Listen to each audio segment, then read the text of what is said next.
Para iniciar, o aluno deve sentar-se e apoiar totalmente as costas no encosto e o quadril no assento, mantendo a lombar alinhada e neutra.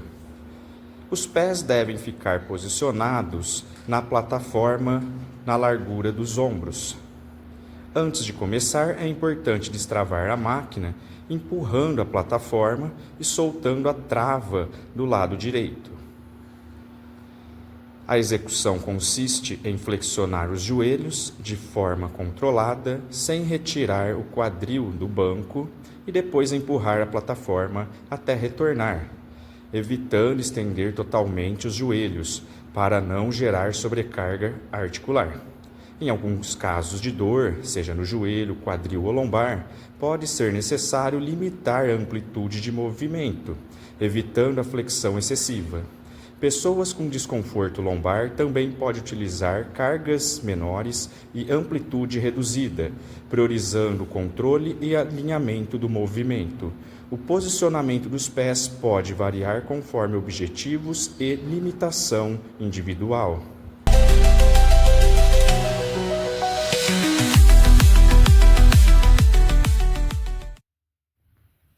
A cadência no leg press é um dos fatores mais importantes para controlar estímulos muscular, segurança articular e qualidade do movimento.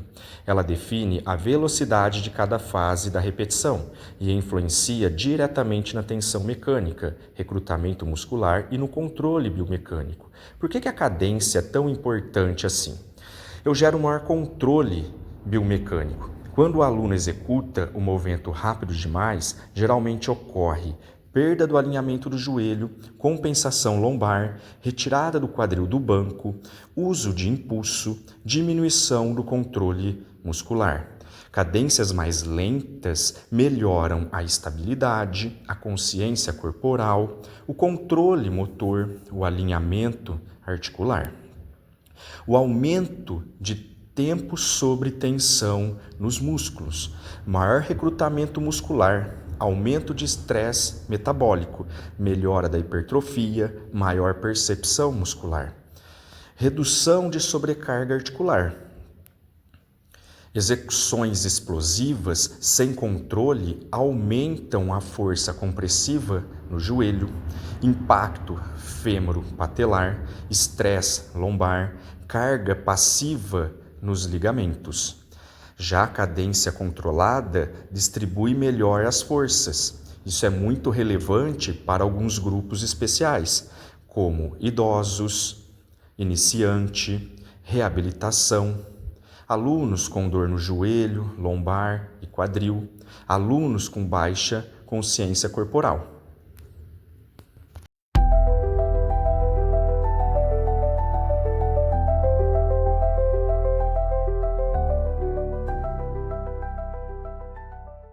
O principal grupamento muscular envolvido no exercício leg press é o quadríceps, grupo mais ativado e responsável pela extensão do joelho.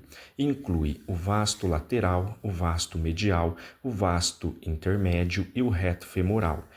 Eles vão ter a função de estender os joelhos durante a fase concêntrica, que é a subida da plataforma.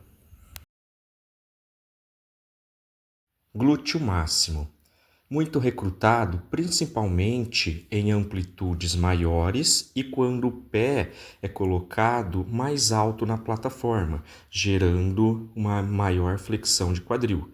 A principal função do glúteo é promover a extensão do quadril na subida. Os isquiotibiais atuam mais como estabilizadores e auxiliares. Incluem o bíceps femoral, o semitendíneo e o semimembranásio. A principal função auxilia na extensão do quadril e na estabilização do joelho e do quadril. Os adutores, principalmente o adutor magno, têm a função de estabilizar o quadril. Auxilia na extensão do quadril dependendo da posição dos pés. As panturrilhas têm como função estabilizadora, envolve tanto o gastrocnêmio medial e lateral quanto o sólio. A principal função é estabilizar o tornozelo durante o movimento. Estabilizadores importantes, mesmo não sendo os motores principais, também participam, como o core abdominal, o eretor da espinha, o glúteo médio e músculos estabilizadores do quadril. Ajudam no alinhamento e no controle da execução.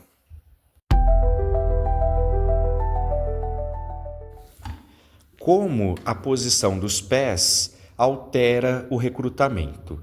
Pés mais baixos, maior ênfase em quadríceps, maior flexão de joelho e menor participação de glúteos. Já os pés mais altos, maior participação de glúteos e posteriores, menor sobrecarga anterior do joelho. Base mais aberta, mais adutores e glúteos serão acionados. Uma base mais fechada, maior foco em quadríceps.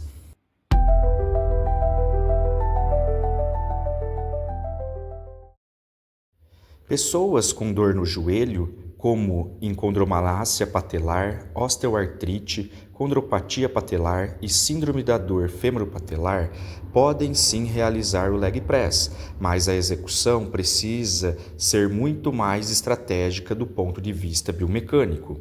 A posição dos pés. Pés um pouco mais alto na plataforma, isso normalmente reduz a sobrecarga anterior do joelho, diminui a translação anterior da tíbia, aumenta a participação de glúteos e quadril.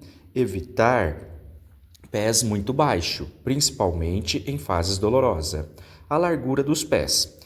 Largura do quadril ou levemente maior. Ponta dos pés levemente aberta, isso favorece o alinhamento do joelho, a estabilidade do quadril e melhor distribuição de carga.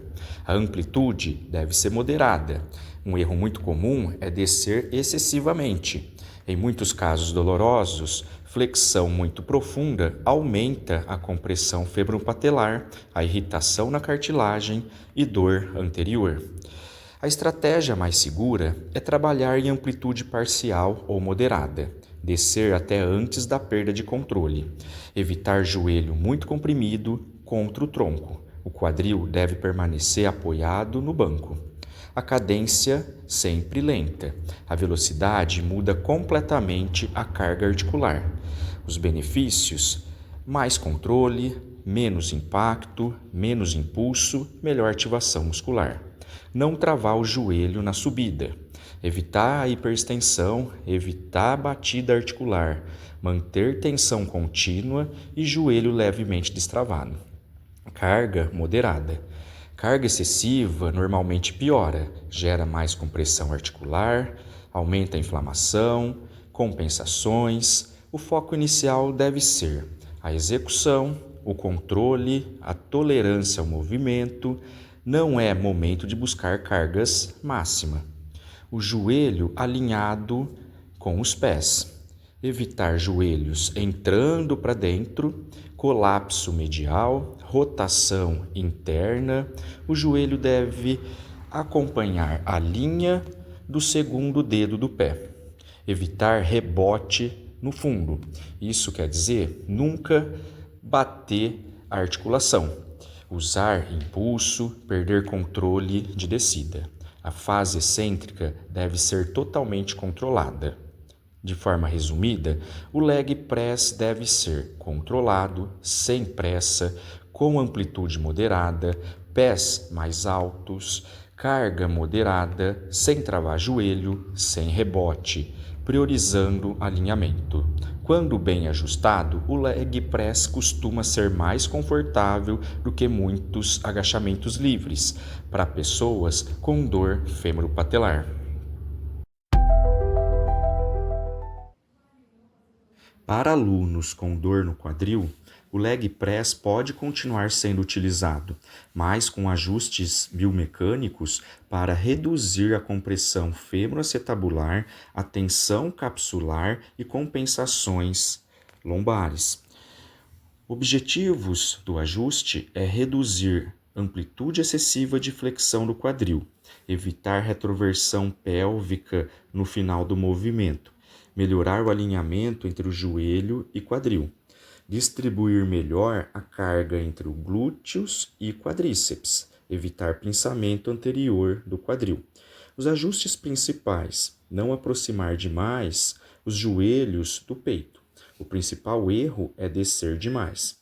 Quando o quadril entra em flexão excessiva, aumenta a compressão articular. Pode gerar pinçamento, aumenta a compensação lombar. O ideal é parar antes da lombar descolar do banco, manter a pelve neutra o tempo inteiro.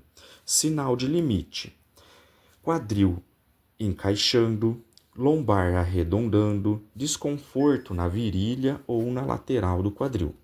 A posição dos pés: para a maioria dos casos de dor no quadril, os pés um pouco mais alto na plataforma vai reduzir a flexão de quadril, vai diminuir a compressão anterior, vai melhorar o conforto articular.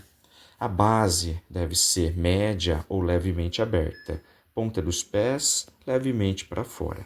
Evitar pés muito baixo, joelhos fechando, base extremamente aberta, sem mobilidade. A profundidade da execução também é importante. Amplitude segura é mais importante que profundidade máxima. Uma boa referência: joelhos flexionando entre 90 e 100 graus, sem perder contato lombar com o encosto. Menor amplitude com controle é melhor do que amplitude máxima com dor. O ritmo da execução: uma cadência lenta, de 2 a 3 segundos. Uma pequena pausa entre a excêntrica e a concêntrica e subir sem explosão. Evite tranco no final do movimento, travar os joelhos lá em cima, evitar carga excessiva. Ativação do core também tem sua relevância. Contrair o abdômen na hora da execução, manter a estabilidade pélvica. Isso reduz compensação lombar, que frequentemente piora sintomas do quadril. Caso em que o leg press costume irritar demais, ter cautela em quem tem impacto fêmuro-acetabular, bursite trocantérica irritada, artrose avançada, dor anterior do quadril, limitação importante de mobilidade, hérnia lombar associada. Nesses casos, deverá diminuir a amplitude ainda mais, reduzir ainda mais a carga, usar estratégia como unilateral e priorizar muito mais o controle de execução. Estratégia prática para alunos com dor: progressão segura, leg press curto e leve, controle da pelve, aumentar a amplitude gradativamente, depois aumentar a carga. Desça apenas até onde o quadril e a lombar permaneçam estáveis. O leg press pode ser uma ótima alternativa para alguns alunos com dor lombar, desde que a técnica seja ajustada para reduzir a sobrecarga na coluna. Ajustes iniciais: posicione o quadril totalmente apoiado no encosto. Mantenha a lombar em contato com o banco durante toda a execução. Utilize cargas moderadas, priorizando o controle de movimento. Ajuste a amplitude conforme a mobilidade e a ausência de dor. A posição dos pés: pés na largura do ombro. Apoio na região central ou ligeiramente mais alta na plataforma. Ponta dos pés levemente voltado para fora. Execução: destrave o aparelho, mantendo o abdômen levemente contraído. Flexione os joelhos lentamente até o limite em que a lombar permaneça apoiada.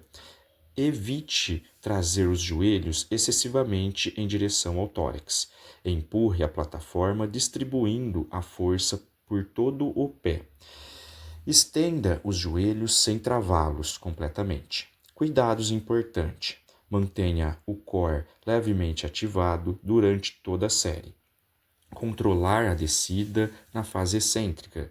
respeitar a amplitude sem compensações lombares, priorizar o conforto e a estabilidade, evitar retroversão pélvica ou arredondar a lombar no fundo do movimento, cargas excessivas, tirar o quadril do banco, movimentos rápidos ou com impulsos.